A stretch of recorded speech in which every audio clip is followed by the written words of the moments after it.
In 1974, Shoichi Yokoi, a Japanese soldier, was found living alone in the jungles of Guam. He was one of the few soldiers who survived during the Second World War and managed to stay hidden inside enemy territory. It took 28 years later for him to be discovered without any outsider knowing his true identity.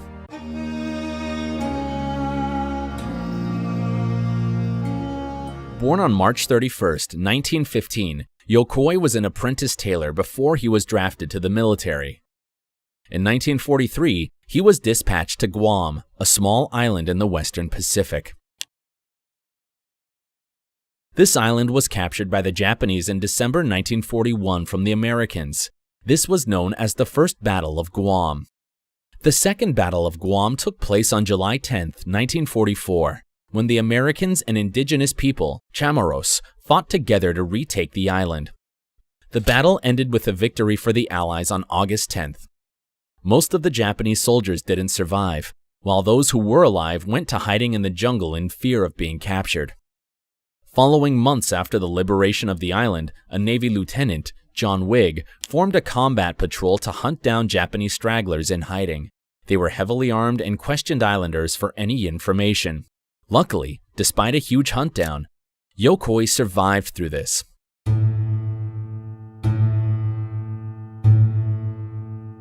On the evening of January 24, 1974, two men who were out in the jungle to check on their bait traps saw Yokoi standing by the river holding a shrimp net.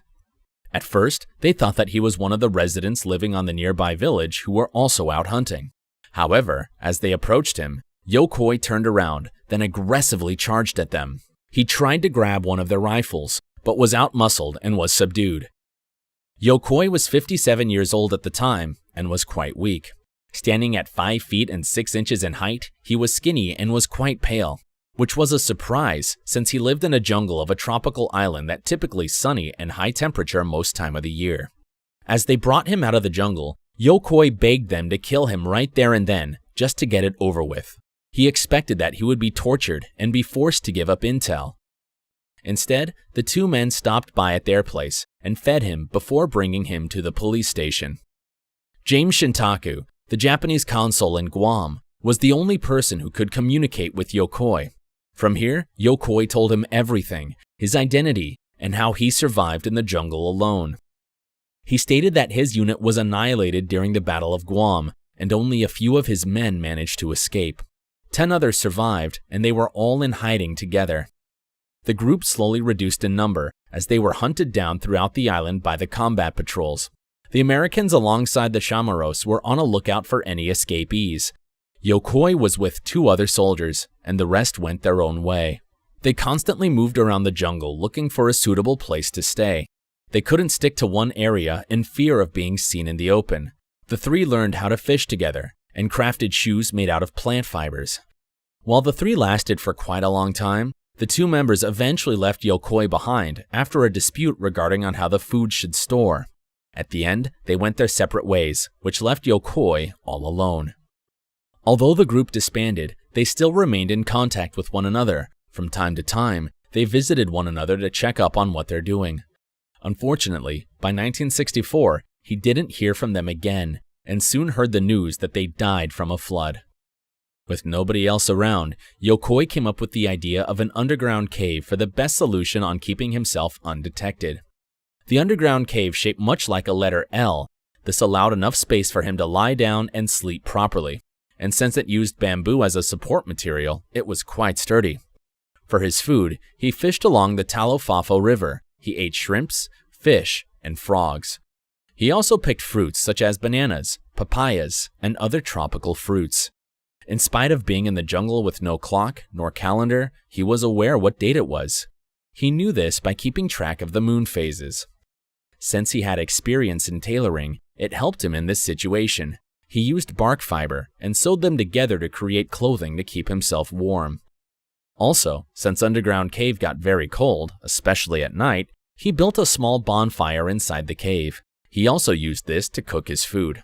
Of course, setting up fire in a tight closed area is quite dangerous and could cause smoke inhalation. He prevented this by creating a long narrow hole just above the first fireplace, which acted much like an exhaust. When it's rainy season, he built an entrance cover that is made out of bamboo to prevent excess amounts of water from entering. This also became a camouflage, so if any villagers pass by his underground cave, they won't notice anything suspicious. The majority of the time, he stayed inside the cave. During the day, he rarely gets out because he didn't want to risk somebody seeing him, and so most of the activities he did were done at night. Inside his cave, he had the essentials he needed: a homemade utensil, water containers, and homemade animal traps. Just in case for any intruders, he had weapons inside: 2 grenades and a rusty rifle. By 1952, Yokoi was aware that the war ended 7 years too late.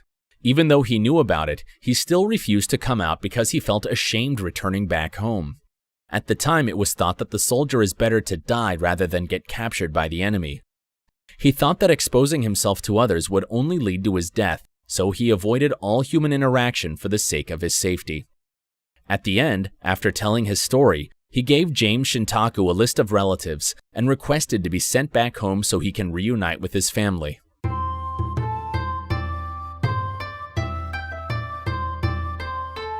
In February 1972, he returned to Japan after 30 years. He received a hero's welcome. Hundreds of cameras were waiting for his arrival. He rose in popularity and often got invited to various interviews to tell his story. He appeared in TV shows and sometimes spoke in various universities on how he overcame living alone in the middle of the jungle. 2 years after returning home, a documentary film was made based on his story called Yokoi and his 28 years of secret life on Guam. His story sparked the possibility of other Japanese soldiers who may also be hiding after the war. One was Taro Nakamura. In 1974, his hut was discovered by a pilot flying over the island of Morotai in Indonesia. The other one, which was more well-known, was Hiro Onada. He too also hid in the jungle in the Philippines. However, unlike Yokoi, Onada refused to believe that the war ended and wanted to continue fighting. Most of comrades was aware that the war ended in 1945, but he insisted on keep going. In fact, he had killed people and engaged in various shootouts with the police. Total opposite of Yokoi's approach, Onada drew a lot of attention and somehow got away with it. He only flew home in 1974, after a higher-up personally traveled to meet him in person to take him back to Japan. Today, Yokoi's cave where he used to live is no longer there. It collapsed and got destroyed. A replica was made there for tourists to visit and see. Some of his handcrafted tools, clothing, and other items are now on display on the Guam Museum. Even though he returned to Japan, he continued to visit Guam periodically during the remainder of his life. He died of a heart attack in 1997 at the age of 82. He was buried in Nagoya with the same ceremonial headstone that had been used back in 1955 when he was declared legally dead.